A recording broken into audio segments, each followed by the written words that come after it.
Hello dear students, कैसे हैं आप लोग।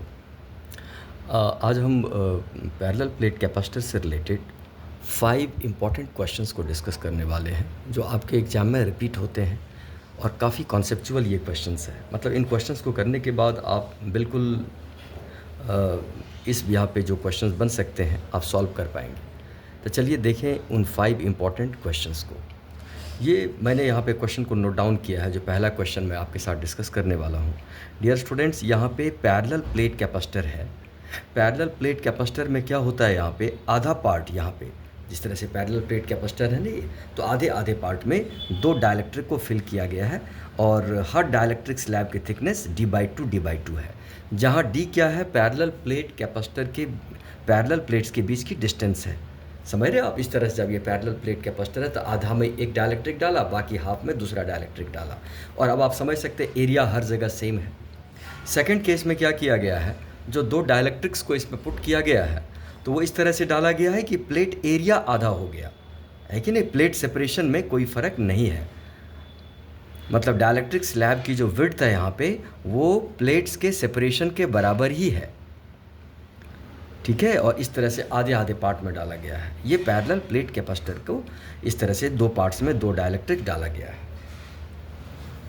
तो हमसे पूछा गया इन दोनों केसेस में कि आप इसका इक्विवेलेंट कैपेसिटेंस कैसे लिख सकते हैं। तो थोड़ा सा हम लॉजिक पे वर्क करते हैं डियर स्टूडेंट्स।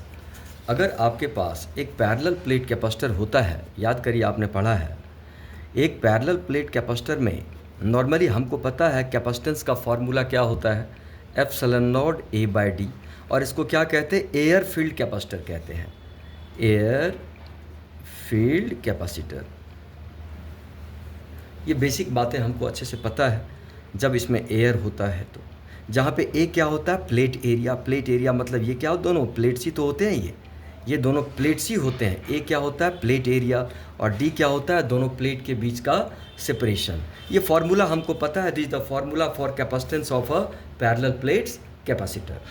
अच्छा, अगर इसको हम C0 से रिप्रेजेंट कर लें तो कोई दिक्कत नहीं है, आप C से रिप्रेजेंट कर लीजिए। अगर आप इस कैपेसिटर प्लेट्स के बीच पूरे गैप में, मैं कह रहा हूँ जितना दोनों प्लेट के बीच का गैप है उसमें किसी डाइलेक्ट्रिक को फिल कर देंगे, डाइलेक्ट्रिक जिसका डाइलेक्ट्रिक कांस्टेंट क्या है K, तो इसमें कैपेसिटेंस सीधे K टाइम्स हो जाता है, K टाइम्स ε0 A/d। मतलब डाइलेक्ट्रिक डालने से हमेशा कैपेसिटेंस बढ़ता है। इस बात को आपको समझना चाहिए और आपको पता ही है, ठीक है। अगर आप पूरे गैप में आप डाइलेक्ट्रिक स्लैब को डाल देंगे तो ये कैपेसिटेंस का फॉर्मूला हो जाता है, K टाइम्स हो जाता है। अगर आप इस कैपेसिटर में डाइलेक्ट्रिक को आप पूरे गैप में फिल ना करें, मतलब डाइलेक्ट्रिक स्लैब की जो थिकनेस है वो थिकनेस अगर प्लेट सेपरेशन से क्या हो, कम हो, ठीक है, पार्शियली फिल्ड हो, मतलब जो प्लेट के बीच जो गैप है वो पूरा डाइलेक्ट्रिक से फिल्ड नहीं है, बट एरियाज हर जगह सेम है, बस थिकनेस क्या है, कम है।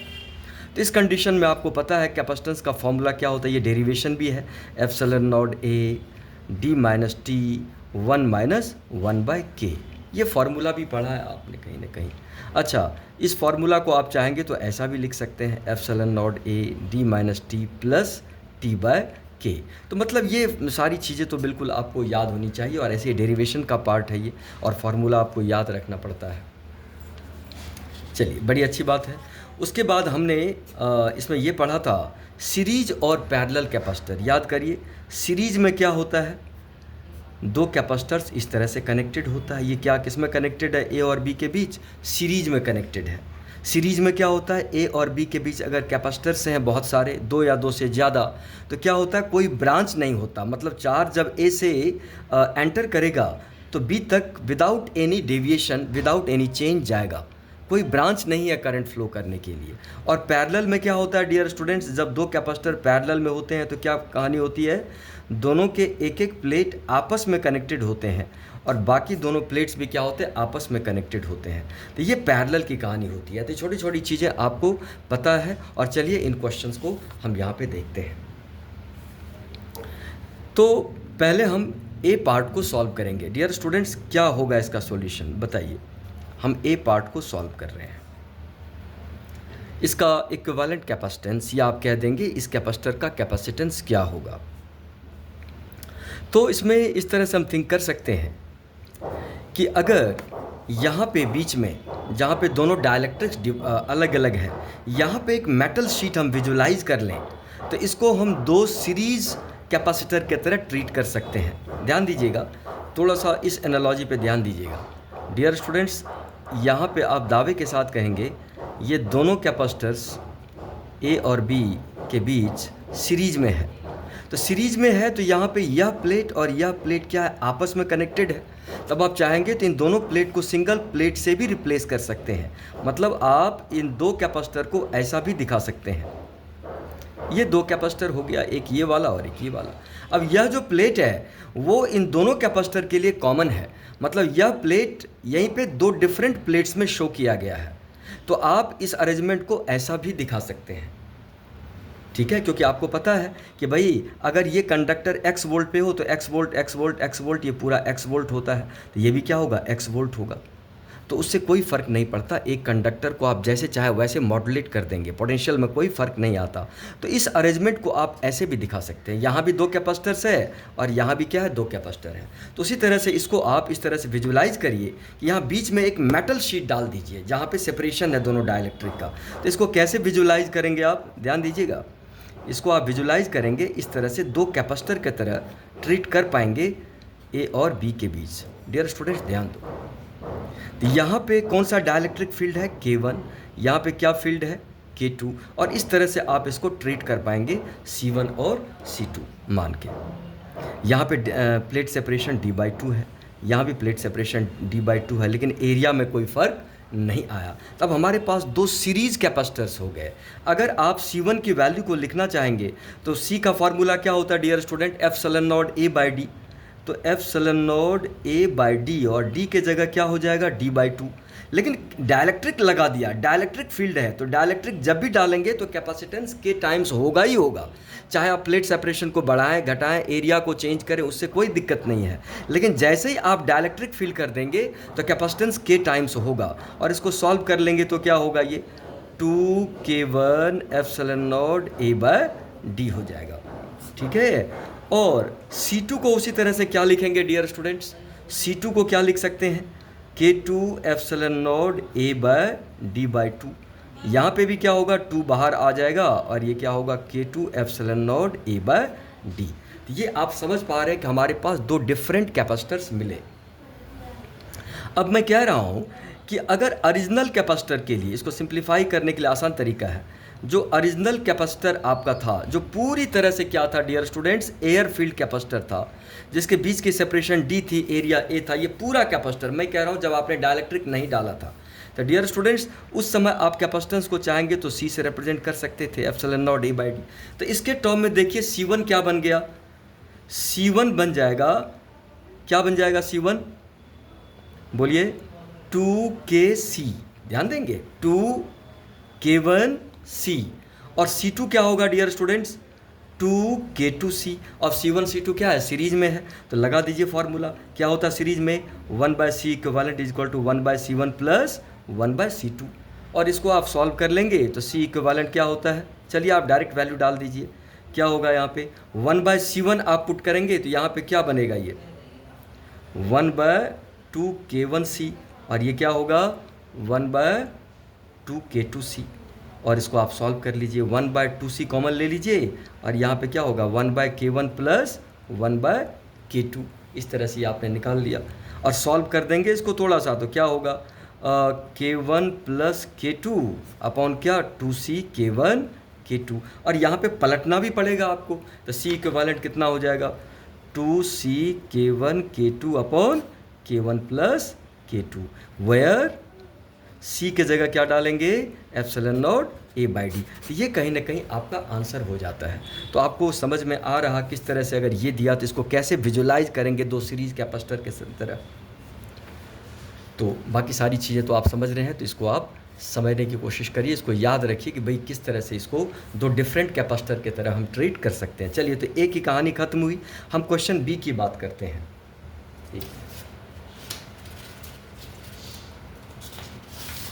चलिए, तो dear students, let's try to solve question B, question first का बी पार्ट। अच्छा, बी पार्ट को समझने से पहले थोड़ा सा इस पर विजुअलाइज करिए।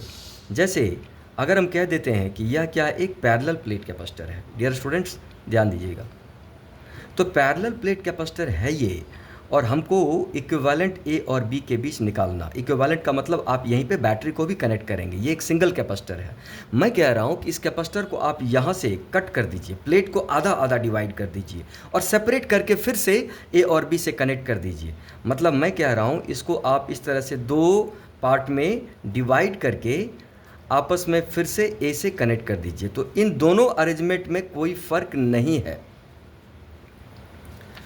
बात समझ रही। जैसे यहाँ पे इसका कैपेसिटेंस कितना होगा, epsilon naught A by D होगा, और यहाँ पे आपने इसको दो पार्ट में कट कर दिया है, तो यहाँ पे एरिया क्या होगा ए बाई टू, यहाँ भी एरिया क्या होगा ए बाई टू। प्लेट सेपरेशन में कोई फ़र्क नहीं आएगा। तब आपके पास यहाँ पे दो कैपेसिटर मिले, जैसे पहला कैपेसिटर C1 मान लें तो क्या होगा epsilon naught A by two by D, समझ पा रहे आप। दूसरा कैपेसिटर क्या होगा epsilon naught A by two by D. तो आप देख रहे हैं कि यहाँ पे दोनों कैपेसिटर पैरेलल में है, तो इन दोनों का C इक्विवेलेंट निकालेंगे डियर स्टूडेंट, तो क्या होगा C1 प्लस C2। अब दोनों को जब आप ऐड करेंगे तो ऐड करने से क्या होगा epsilon naught A by two D अब plus epsilon naught A by two D. अब सॉल्व करेंगे तो फिर से क्या आ गया epsilon naught A by D. तो आप समझ पा रहे हैं, इस कैपेसिटर को आप इस तरह से दो पार्ट में कट करके दिखा सकते हैं, उससे कोई फ़र्क नहीं पड़ता। वजह क्या है कि मान लीजिए अगर यह प्लेट x वोल्ट पे है और ये y वोल्ट पे है, तो इसको दो पार्ट में तोड़ भी दे तब भी क्या होगा, ये x वोल्ट, ये भी x वोल्ट, ये y वोल्ट, ये y वोल्ट, तो कुछ फ़र्क तो आया नहीं।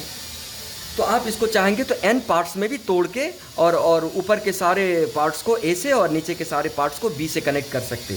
मतलब इस सिंगल कैपेसिटर को जिस तरह से आपने दो पैरेलल प्लेट कैपेसिटर की तरह ट्रीट किया, आप इसको n पैरेलल प्लेट कैपेसिटर की तरह भी ट्रीट कर सकते हैं। मतलब आपको समझ में आनी चाहिए बातें, what I am trying to make you understand. तो चलिए डियर स्टूडेंट्स, इस पर्टिकुलर क्वेश्चन को यहाँ पे हम सॉल्व करने की कोशिश करते हैं। तो चलिए इसको हम यहाँ से हटा देते हैं। तो क्या दिया है ये क्वेश्चन, ध्यान दीजिए। ये एक पैरेलल प्लेट कैपेसिटर आपके पास था, ये A है और ये B है, और इसमें क्या किया गया, आधे पार्ट में डाइलेक्ट्रिक K1 को फिल कर दिया गया और बाकी आधे पार्ट में डाइलेक्ट्रिक K2 को फिल कर दिया गया।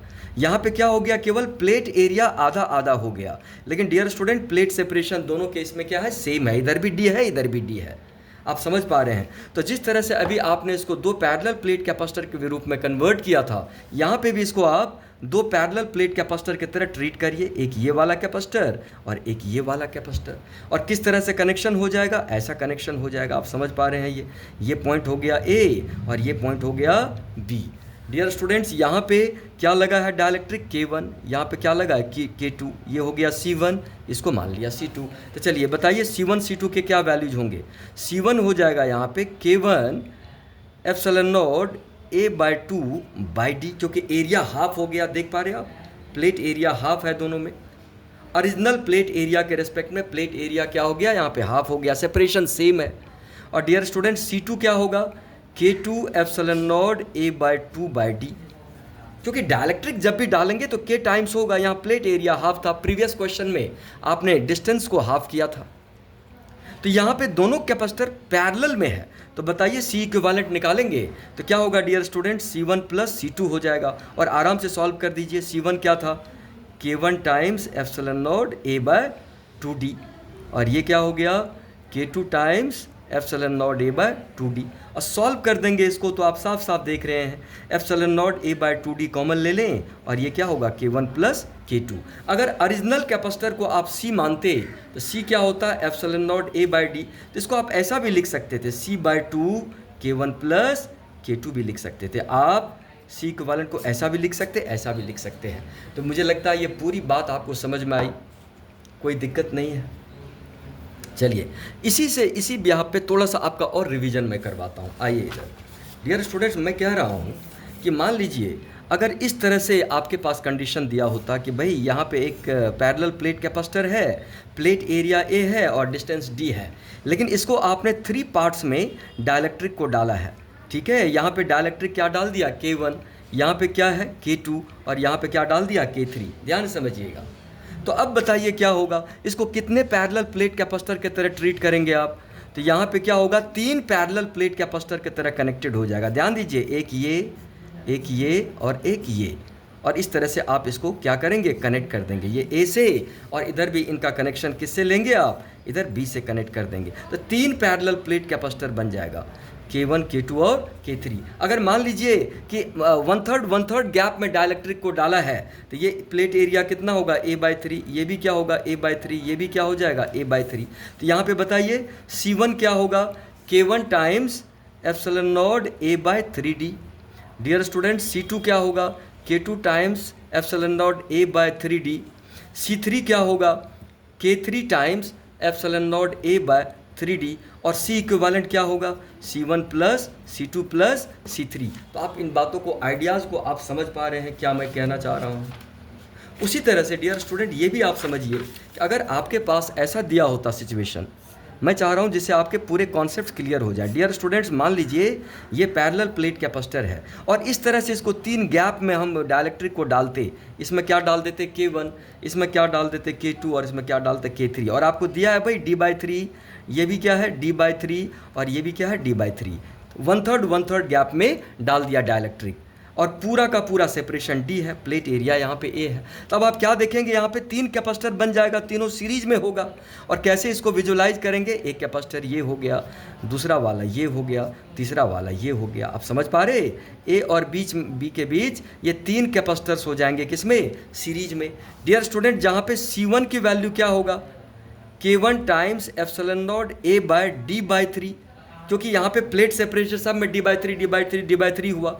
डियर स्टूडेंट, C2 क्या होगा, K2 एप्सिलॉन नॉट A/D/3, क्योंकि एरिया तो सब जगह सेम है, बट प्लेट सेपरेशन 1/3 हो गया। C3 क्या होगा, K3 टाइम्स A/D/3। और फिर से आप C इक्विवेलेंट कैसे निकालेंगे, 1/C equivalent is equal to 1/C1 plus 1/C2 plus 1/C3। तो इस तरह से आप चीज़ों को डील कर सकते हैं। तो मुझे लगता है ये पूरी बात, ये पूरी कहानी आपको समझ में आई। तो इस तरह के कैपेसिटर्स क्वेश्चंस आए तो आप आराम से सॉल्व कर पाएंगे। आता रहता है आपके स्कूल एग्जाम्स में, इवन कॉम्पिटिटिव एग्जाम्स में भी पूछे जाते हैं। चलिए, इसी यहाँ पे मैंने एक क्वेश्चन सेट किया आपके लिए, जो इधर GMain 2026 में आया था, 2026 में आया था। एक बार मैं इस क्वेश्चन को निकालता हूँ, जो मैं आपके लिए यहाँ पे इसको प्लॉट करके रखा, जिससे मैं अच्छे से आपको समझा पाऊँ।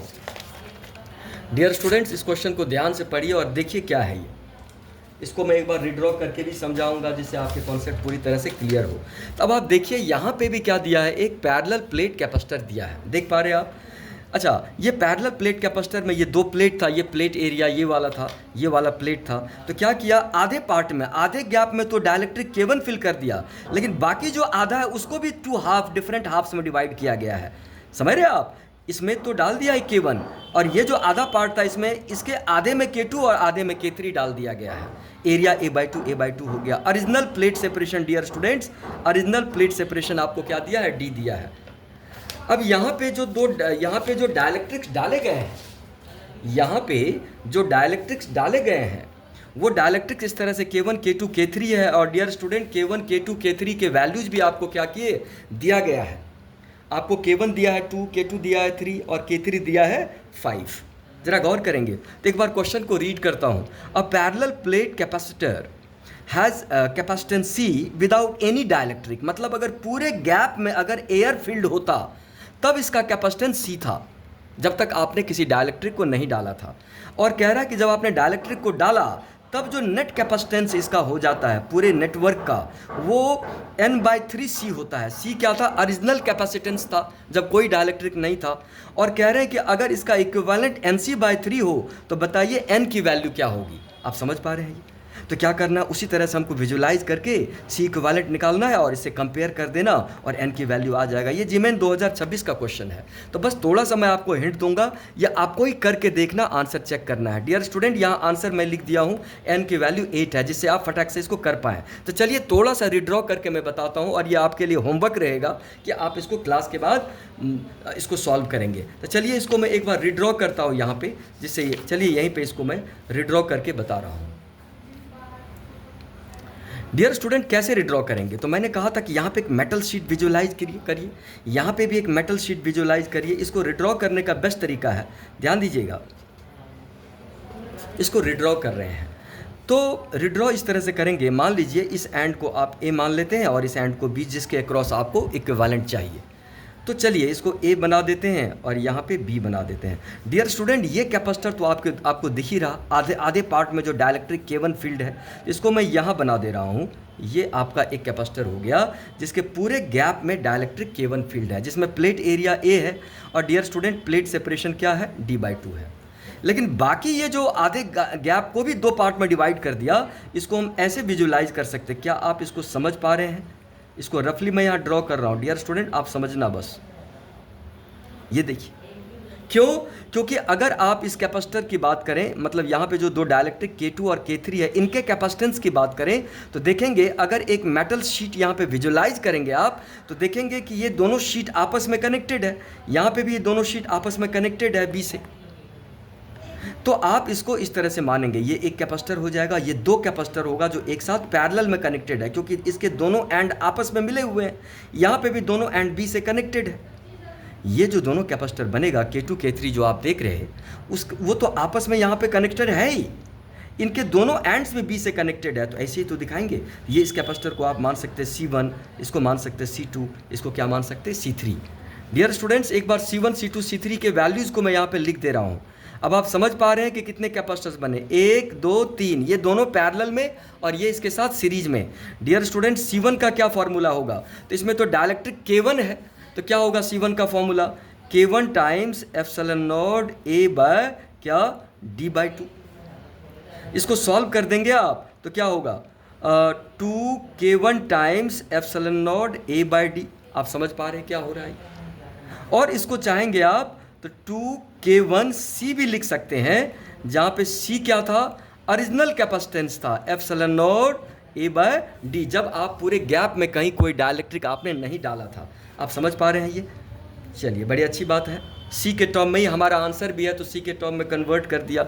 अच्छा, K1 की वैल्यू भी डियर स्टूडेंट दिया है 2, यहाँ पे वैल्यू आप डाल सकते हैं। क्या होगा, 2 × 2C, और ये क्या हो जाएगा, 4C हो जाएगा। तो C1 निकाल दिया आपने। चलिए C2 निकालिए। C2 मतलब ये वाला कैपेसिटेंस, एरिया भी हाफ और डिस्टेंस भी हाफ। ये पूरी डिस्टेंस D है, तो इसकी डिस्टेंस तो हाफ ही है और एरिया भी हाफ है, C2 C3। तो डियर स्टूडेंट, C2 क्या होगा बताइए? डाइलेक्ट्रिक डाल दिया तो K टाइम्स तो होगा ही होगा। तो चलिए बताइए क्या होगा, K2 टाइम्स क्या होगा, एप्सिलॉन नॉट, एरिया भी हाफ और इसकी डिस्टेंस सेपरेशन भी क्या, हाफ। तो हाफ हाफ तो यहाँ से कट गया, तो कितना रहा, K2 times epsilon naught A by d। और डियर स्टूडेंट, इसको क्या लिख सकते हैं, K2 टाइम्स C लिख सकते हैं। और ये तो आपको पता ही है, K2 यहाँ पे दिया आपको 3 और ये 3C के फॉर्म में हो जाएगा। उसी तरह से आप C3 निकाल लेंगे, ये C3 मतलब ये वाला C3।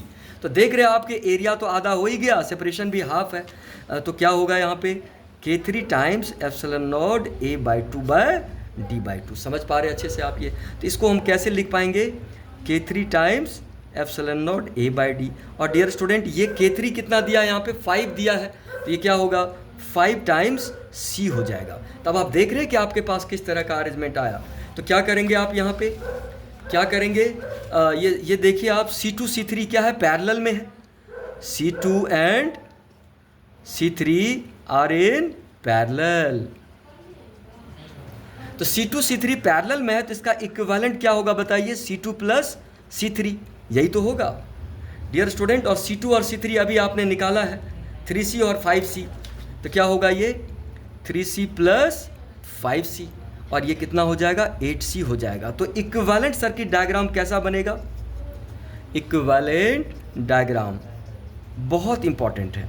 तो इक्विवेलेंट डायग्राम डियर स्टूडेंट कैसा बना, एक कैपेसिटर आपका ये रह गया और एक ये रह गया, ध्यान दीजिएगा, ये रह गया C' और ये रह गया C1। ध्यान दीजिए, ये C1 तो पहले ही की तरह आपने यहाँ डाल दिया, ये C1 आज C2 C3 का C' A और B के बीच ये C' डाल दिया।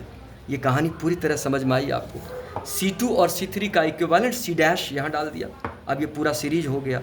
तो बताइए यहाँ पे C इक्विवेलेंट क्या होगा, C इक्विवेलेंट होगा C1 प्लस क्या, C'। चलिए, तो पूरा सॉल्व भी हो गया मुझे लगता है। तो डियर स्टूडेंट, C1 कितना निकाला था, C1 आपका था 4C, यहाँ देखिए, तो क्या होगा ये 4C या प्लस 8C, C' आपने निकाला 8C, तो कितना हो जाएगा ये 12C हो जाएगा। और यहाँ पे हमारे पास सी इक्विवेलेंट का कुछ दिया था वैल्यू n/3c। डियर स्टूडेंट्स, आपको ये क्वेश्चन में मेंशन था कि इस पूरे नेटवर्क का इक्विवेलेंट n/3c है। तो चलिए इसको मल्टीप्लाई कर देते, बट सी इक्विवेलेंट क्या है, n/3c। तो इक्वेट कर दीजिए आप इन दोनों को, तो क्या होगा 12c is equal to n/3c। ये आंसर क्या हो, आंसर तो आया नहीं इसका। आंसर तो आया नहीं, इसमें क्या हो गया है, 3c और 5c, इधर आ गया 8c और इधर था 4c। सॉरी डियर स्टूडेंट्स देख रहे, ये धुन में ये रजिस्टर का दिमाग में आ गया। क्या आपको लगता है ये सही है? अरे ये तो सीरीज में है, और सीरीज में है तो मैंने फॉर्मूला किसका लगा दिया, पैरेलल का। अब आप समझने की कोशिश करिए डियर स्टूडेंट, सी इक्विवेलेंट क्या होगा, सॉरी ये पता नहीं कैसे ये रजिस्टर्स की तरह मैंने ट्रीट कर लिया, ये तो कैपेसिटर है। तो क्या होगा dear student, 1/C1 plus 1/C'। अगर डायरेक्ट लिख दीजिए तो सी इक्विवेलेंट क्या होगा, sorry C', C1 into C' upon C1 plus C'। चलिए तो क्या होगा, ये कितना दिया है C1 और C', C1 निकाला था आपने 4c और C' क्या था 8c। तो क्या होगा 4c इंटू 8c अपॉन क्या 4c प्लस 8c। तो कितना होगा बताइए, 32c² अपॉन 12c। और ये कटेगा और क्या होगा बताइए, 8c/3। और हमको सी इक्विवेलेंट डियर स्टूडेंट दिया है nc/3। तो कंपेयर कर दीजिए nc/3 को 8c/3 से, तो देख रहे हैं आप c/3 कटा और n इज इक्वल टू 8 आ गया आंसर। तो ये GMAIN 2026 का क्वेश्चन था। तो मुझे लगता है कि पूरी बात आपको समझ में आई, इस क्वेश्चन को कैसे सॉल्व किया जाए। ऐसे क्वेश्चंस आते रहेंगे, तो मुझे लगता है कि बोर्ड एग्जाम के पर्पज से कंप्लीट हो गया। कोई भी क्वेश्चन इस बिहाफ पे आएगा ऐसा तो आप सॉल्व कर पाएंगे। तो चलिए आगे बढ़ते हैं नेक्स्ट क्वेश्चन पे। चलिए ये डन है डियर स्टूडेंट्स। अब हम चलते हैं क्वेश्चन नंबर 2 पे। क्वेश्चन नंबर 2 को भी ध्यान से समझेंगे आप, और क्या कह रहा, ऐसे NCERT से मैं ये क्वेश्चन लिया हूँ, बट आपके एग्जाम में ऐसे क्वेश्चन रिपीटेडली आता है, तो आप आराम से इस क्वेश्चन को भी आप सॉल्व कर पाएंगे, 100% कर पाएंगे। तो चलिए एक काम करते हैं, इस क्वेश्चन को पढ़ के मैं आपको समझाता हूँ। डियर स्टूडेंट कह रहा है कि a dielectric slab of dielectric constant K has the same area as the plate, समझ ही रहे आप, of a parallel plate capacitor, and has thickness 3D/4। मतलब प्लेट के बीच की सेपरेशन अगर D है तो डाइलेक्ट्रिक की थिकनेस केवल 3D/4 है, ठीक है। Where D is the separation between the plates, how is the capacitance changed when the slab is introduced between the plates? इसका आंसर ये है कि कैपेसिटेंस क्या होगा जब आप डाइलेक्ट्रिक स्लैब को बीच में डाल देंगे। तो डियर स्टूडेंट चलिए इसको समझने की कोशिश करते हैं, सॉल्यूशन को देखें। यहाँ पे इसको आप 2-3 तरीके से कर सकते हैं, और मैं चाहता हूँ कम से कम 2 तरीके तो आपके साथ डिस्कस करूँ। डियर स्टूडेंट, ये पहले आपके पास पैरेलल प्लेट कैपेसिटर था, ध्यान दीजिएगा। जब इसमें पूरे गैप में क्या फील्ड था, एयर, प्लेट की सेपरेशन D था और एरिया A था। तो डियर स्टूडेंट आपको पता है इसका कैपेसिटेंस क्या होता है, ε0 A/D होता है। और यहाँ पे C0 के टर्म में आंसर दिया, मतलब एयर फील्ड कैपेसिटर में आप C0 मान लेते हैं, ऐसा कोई ज़रूरी नहीं है, दिया है तो ठीक है, नहीं तो C मान लीजिए, डाइलेक्ट्रिक के साथ C' मान लीजिए, तो उससे कोई दिक्कत नहीं है। आपको बस ये समझना कि डाइलेक्ट्रिक जब भी डालेंगे तो कैपेसिटेंस बढ़ जाएगा। चलिए ठीक है, अब इसमें क्या किया गया है, कह रहा है कि ये जो पूरा सेपरेशन D दिया है इसमें केवल 3D/4 विड्थ का ये डाला है, मतलब डाइलेक्ट्रिक स्लैब को पूरे गैप में फिल नहीं किया। डियर स्टूडेंट्स ऐसा किया है, ध्यान दीजिएगा ज़रा, जो डाइलेक्ट्रिक स्लैब डाला है तो डाइलेक्ट्रिक स्लैब 3/4 में डाला है, मतलब इस तरह से आप कह सकते हैं, इसमें डाइलेक्ट्रिक स्लैब डाल दिया गया जिसका डाइलेक्ट्रिक कांस्टेंट K है, और ये सेपरेशन कितनी है 3D/4 है, और ये सेपरेशन कितनी हो जाएगी तब डियर स्टूडेंट्स, यहाँ तक D/4 हो जाएगी। आप समझ पा रहे हैं क्या हो रहा है यहाँ पे, इस तरह का ये डाला गया है। तो बात तो वही हो गई, यहाँ पे भी कितने कैपेसिटर बन गए, 2 कैपेसिटर बन गए, यहाँ पे कुछ भी नहीं दिया तो मीडियम क्या मानेंगे, एयर। अभी तो यही आप पढ़ रहे थे, नहीं अभी आपने जो रिड्रॉ किया था वो यही सारी चीज़ें तो थी। इसको आप क्या करेंगे, इस तरह से 2 सीरीज कैपेसिटर की तरह ब्रेक करेंगे आप यहाँ पर। नहीं, यहाँ पे एक प्लेट विजुलाइज कर लेंगे तो ये कैपेसिटर अलग हो जाएगा, ये अलग हो जाएगा। तो कैसे इसको आप विजुलाइज कर सकते, ध्यान दीजिए, एक ये वाला कैपेसिटर हो जाएगा और एक हो जाएगा ये वाला कैपेसिटर। ध्यान दीजिएगा, किसके बीच, ए और बी के बीच में। देखिए कितना इंपॉर्टेंट कॉन्सेप्ट है। ये कैपेसिटेंस क्या हो गया डियर स्टूडेंट्स, C1, और ये क्या हो जाएगा C2। यहाँ पे प्लेट सेपरेशन क्या है, D/4। मीडियम क्या है यहाँ पे, एयर। यहाँ पे प्लेट सेपरेशन क्या है, 3D/4, और मीडियम क्या है यहाँ पे, डाइलेक्ट्रिक है मीडियम, यहाँ पे K है यहाँ पे। बस अब आपको इसका इक्विवेलेंट निकाल देना है, C0 के टर्म में आंसर है। तो चलिए यहाँ पे इसका कैपेसिटेंस का फॉर्मूला लिखते हैं। C1 क्या होगा डियर स्टूडेंट्स, प्लेट एरिया में कोई फर्क नहीं है यहाँ पे, प्लेट एरिया, क्योंकि जो आप डाइलेक्ट्रिक जो डाल रहे हैं उसका एरिया वही है जो प्लेट का एरिया है। तो क्या होगा यहाँ पे बताइए, एयर है तो डाइलेक्ट्रिक कांस्टेंट 1 है, कुछ मल्टीप्लाई नहीं करना, तो क्या होगा ε0 A/D/4 हो जाएगा। और सॉल्व करेंगे तो क्या होगा, ये 4 टाइम्स ε0 A/D, ये आपका बन गया ये C1। इसको और अच्छे से लिख देंगे तो ये क्या बन जाएगा, 4C0 बन जाएगा, क्योंकि C0 क्या था, ε0 A/D। ये कहानी आपको समझ में आ रही है। उसके बाद आप निकालेंगे C2, तो C2 में क्या है, यहाँ पे डाइलेक्ट्रिक K डाल दिया है आपने, तो क्या होगा यहाँ पे कैपेसिटेंस K टाइम्स हो जाएगा, K टाइम्स ε0 A/D, और D के जगह क्या डालेंगे, 3D/4। इसको सिंप्लीफाई कर देंगे तो क्या होगा, 4K/3 ε0 A/D। ध्यान दीजिए आप, 4 ऊपर चला जाएगा तो 4K/3D और ये C0 है तो क्या होगा, ये 4K C0/3, ये बन गया C2। C1 C2 मिल गया और हमको क्या चाहिए, C इक्विवेलेंट चाहिए। तो आराम से आप C इक्विवेलेंट निकाल दीजिए डियर स्टूडेंट्स। सीरीज़ का फॉर्मूला लगा देंगे, 2 कैपेसिटर सीरीज में है। चलिए तो यहाँ पे क्या होगा C इक्विवेलेंट, बताइए मुझे क्या होगा C इक्विवेलेंट। C इक्विवेलेंट का फॉर्मूला आप चाहेंगे तो ये डायरेक्ट लिख सकते, क्या होता है, C1 × C2 अपॉन क्या, C1 + C2, क्योंकि सीरीज में ऐसा ही फार्मूला लगता है दोनों कैपेसिटर के लिए। अच्छा, यहाँ पे वैल्यू को डाल दीजिए। अब C1 कितना दिया है, 4C0, और C2 कितना है, 4K C0/3, और यहाँ पे हो जाता है 4C0 + 4K C0/3। अब इसको सॉल्व कर लीजिए तो क्या होगा यहाँ से, भाई ये हो जाएगा 16 K0 C0² और यहाँ पे LCM लेंगे तो क्या होगा, 12C0 + 4K C0/3, ऐसा आ जाएगा। डिवाइड कर देंगे आप इसको तो ये कट जाएगा, और यहाँ से कुछ कॉमन भी तो आ ही रहा, तो आराम से सॉल्व हो जाएगा। 16 K0 C0², और यहाँ से आप 4C0 कॉमन ले लीजिए डायरेक्ट। जब 4C0 कॉमन लेंगे तो क्या होगा, 3 +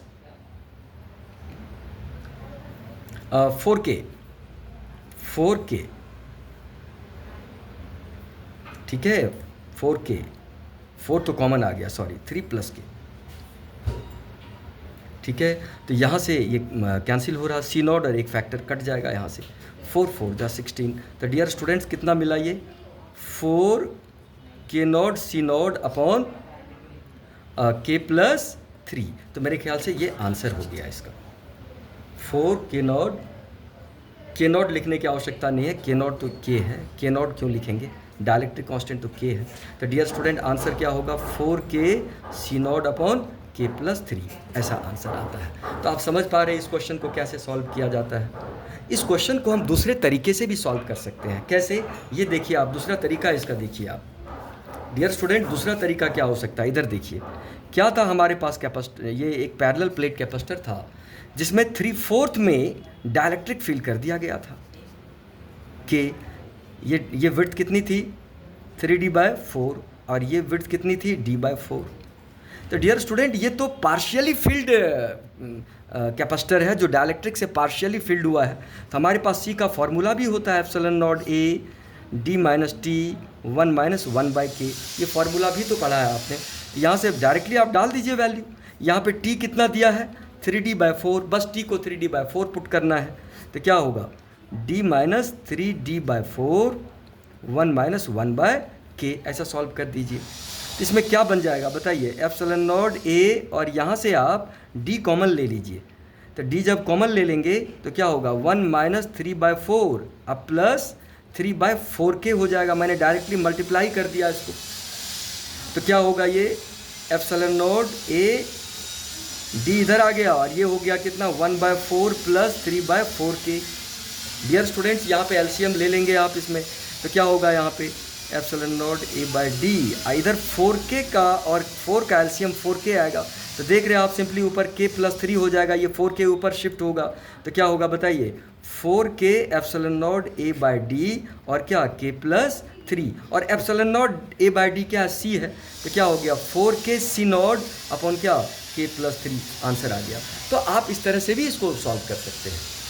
एक दूसरा तरीका भी हो सकता है जिसमें आप पोटेंशियल डिफरेंस निकाल लें पहले और c इक्वल टू क्या लगा दें q/v, ये भी आप कर सकते हैं, ये भी आप ट्राई कीजिएगा, है कि नहीं, जो हमारा बेसिक तरीका था कैपेसिटेंस निकालने का। तो चलिए, तो ये क्वेश्चन भी सॉल्व हो गया। आगे बढ़ते हैं, हम नेक्स्ट क्वेश्चन पे चलते हैं।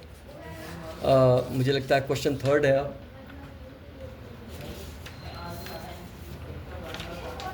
ये कौन सा क्वेश्चन था? हाँ, क्वेश्चन 2 हो चुका है। एक मिनट,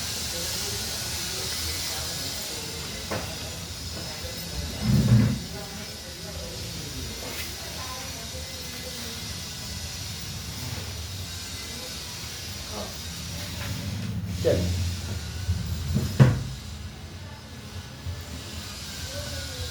अगला क्वेश्चन है डियर स्टूडेंट्स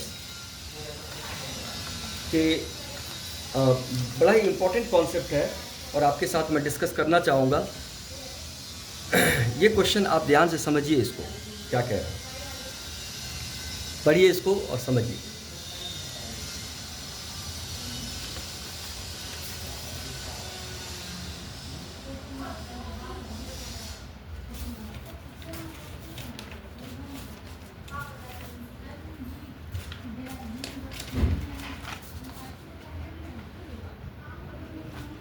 डियर स्टूडेंट्स, क्या है क्वेश्चन ये, what is the effect on charge, capacitance, voltage, energy, जो भी फैक्टर्स हो, for a parallel plate capacitor when a dielectric slab is introduced between the plates.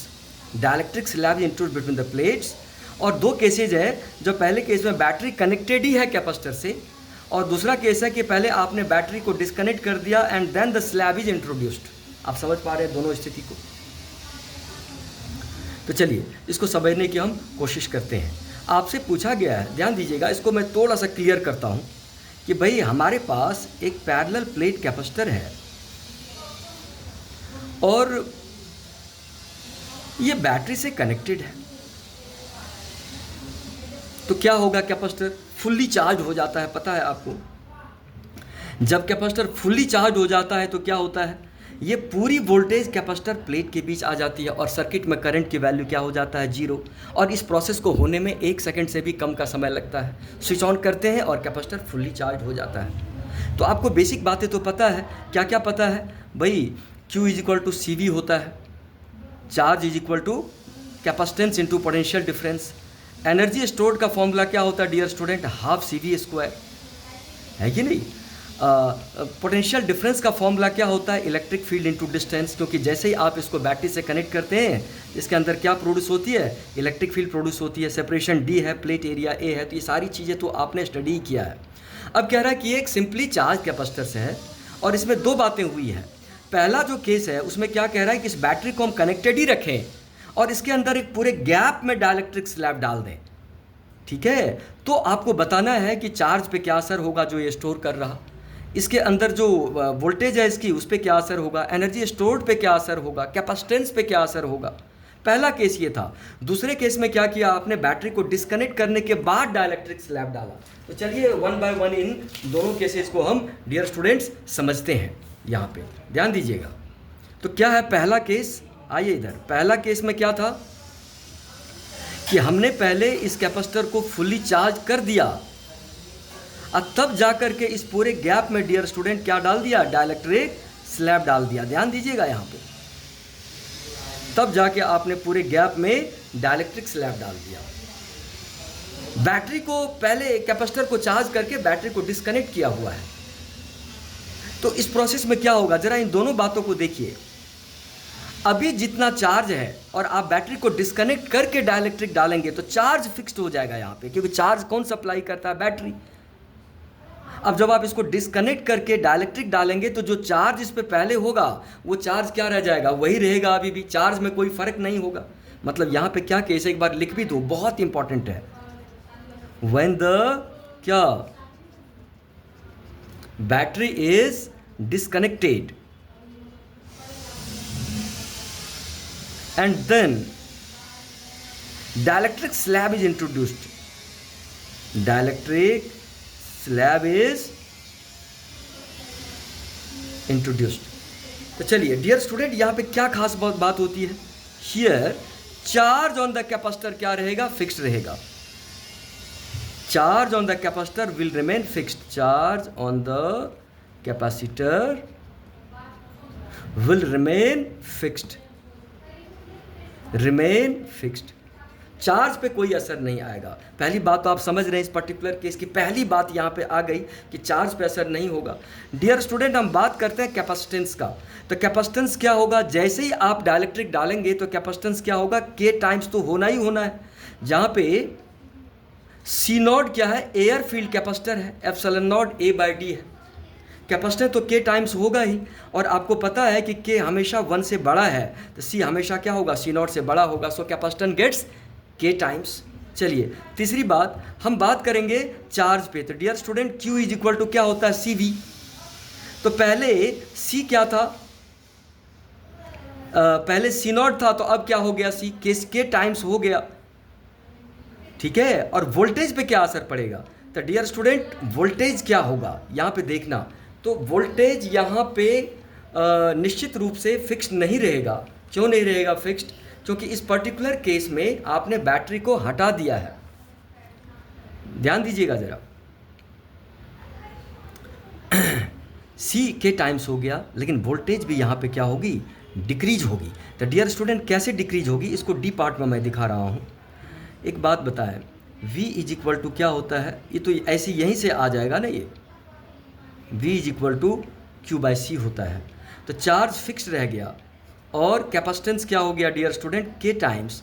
तो voltage क्या हो गया? पहले जितनी वोल्टेज थी उसका क्या हो गया? 1 बाई के टाइम्स। तो V को क्या लिख सकते हैं आप? V नॉट बाई के। मतलब यहाँ पे V और V नॉट क्या है? सेम है। एयर फील्ड कैपेसिटर में V नॉट मान लेंगे वोल्टेज, तो अब भी वोल्टेज V ही है जो बैटरी की वोल्टेज है। तो देख रहे हैं यहाँ से कट रहा, और ये साफ साफ बता रहा भाई कि चार्ज पे कोई असर पड़ने वाला नहीं है। जो पहले चार्ज था अभी भी चार्ज वही है। और वोल्टेज कितना होगा डियर स्टूडेंट? 1 बाई के टाइम्स, क्योंकि चार्ज फिक्स्ड है। और सी क्या हो गया? के टाइम्स। तो वोल्टेज पहले जितनी थी एयर फील्ड के केस में उसका 1 बाई के टाइम्स होगा। अगर आप इसको वी डैश मानेंगे तो इसको वी मान सकते, उससे कोई दिक्कत नहीं है।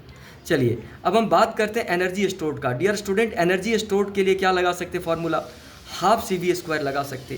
तो यहाँ पे देख पा रहे हैं आप कैपेसिटेंस कितना टाइम्स हो गया? के टाइम्स। लेकिन वोल्टेज कितना हो गया? वी नॉट बाई के का क्या होल स्क्वायर। तो क्या होगा बताइए? के टाइम्स क्या होगा? Half C naught V naught square upon K square. Dear student, यहाँ पे के स्क्वायर हो जाएगा, और अब ये कटेगा इधर, तो क्या होगा? Half C naught V naught square upon K. मतलब इनिशियल एनर्जी का 1 बाई के टाइम्स होगा। आप समझ पा रहे हैं? दैट इज एनर्जी क्या हो जाएगी? 1 बाई के टाइम्स हो जाएगी। मतलब एनर्जी घट जाएगी कहीं ना कहीं जो वो स्टोर कर रहा। ये आप समझ पा रहे हैं? इसको आप दूसरे फॉर्मूले से भी देख सकते थे। अगर एनर्जी स्टोर के लिए आप क्यू स्क्वायर बाय 2c लगा देते तो क्यू तो फिक्स्ड है, तो एनर्जी क्या हो गया? 1 बाय इन्वर्सली प्रोपोर्शनल टू सी। सो और सी क्या हो गया डियर स्टूडेंट? के टाइम्स हो गया। तो एनर्जी क्या होगी? घट के 1 बाय के टाइम्स हो जाएगी। तो क्या ये पूरी बात, क्या ये पूरा पिक्चर आपको समझ में आ रहा? कोई डाउट है? चलिए, तो पहला केस हमने यहाँ पे देख लिया जो कह रहा था क्या कि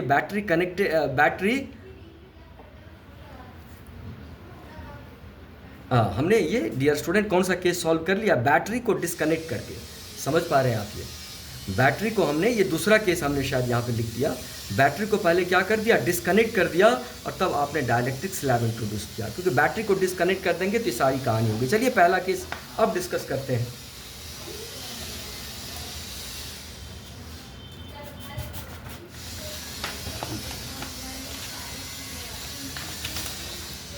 फर्स्ट केस डिस्कस करते हैं डियर स्टूडेंट्स। पहला केस यहाँ पे क्या कह रहा कि बैटरी रिमेन्स कनेक्टेड, मतलब क्या कि अब इस पैरेलल प्लेट कैपेसिटर में बैटरी कनेक्टेड ही रहेगा। मान लीजिए 20 वोल्ट की बैटरी है और अब आपने इसमें क्या डाल दिया, डाइलेक्ट्रिक डाल दिया, बैटरी कनेक्टेड है। अब तो क्या होगा, बैटरी जब कनेक्टेड रहेगा तो वोल्टेज हमेशा फिक्स रह जाएगी, क्योंकि कैपेसिटर प्लेट्स के बीच जो वोल्टेज होती है वो बैटरी के वोल्टेज के बराबर ही तो होती है। तो क्या लिखेंगे आप, here potential difference of the capacitor will remain fixed, will remain fixed, V ही रहेगा, क्योंकि ये कैपेसिटर बैटरी से कनेक्टेड ही है। तो अगर ये 100 वोल्ट की बैटरी है तो यहाँ भी वोल्टेज क्या होगी डियर स्टूडेंट्स, 100 वोल्ट ही होगी, वोल्टेज में फ़र्क नहीं आ पाया। तो पहली बात तो क्लियर हो गई। दूसरी बात, हम कैपेसिटेंस की बात करेंगे डियर स्टूडेंट। तो कैपेसिटेंस को कितना टाइम्स हो जाना है, ये तो के टाइम्स हो जाएगा, दैट इज सी बड़ा हो जाएगा सी नॉट से, जो एयर फील्ड कैपेसिटर था। तीसरी बात, यहाँ पे वोल्टेज तो देख ही लिया आपने, चार्ज को देखते हैं, Q इक्वल टू क्या होता है डियर स्टूडेंट, CV। और देख रहे हैं आप कि कैपेसिटेंस कितना हो गया, K टाइम्स हो गया, लेकिन वोल्टेज में कोई फर्क नहीं है।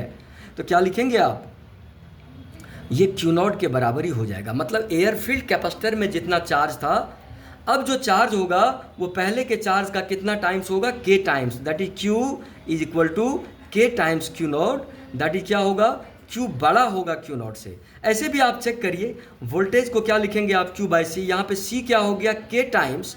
तो डियर स्टूडेंट चार्ज को भी क्या होना पड़ेगा, K टाइम्स, तभी तो K के कट के वोल्टेज फिक्स रहेगी।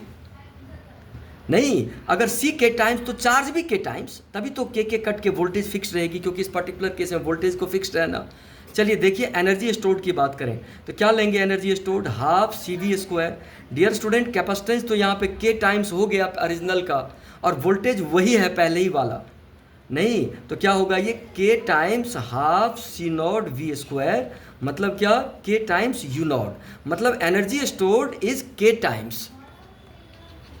मतलब अब एनर्जी पहले के मुकाबले K टाइम्स ज़्यादा हो जाएगी। तो मुझे लगता है ये सारी बात आपको समझ में आ रही है। ठीक है डियर स्टूडेंट्स, तो ये आज का ये लेक्चर यहीं तक रखते हैं, और इसको आप अच्छे से नोट डाउन कीजिएगा, इंपॉर्टेंट जो क्वेश्चंस अभी हमने डिस्कस किया और सारे इंपॉर्टेंट कॉन्सेप्ट्स को। Thanks a lot.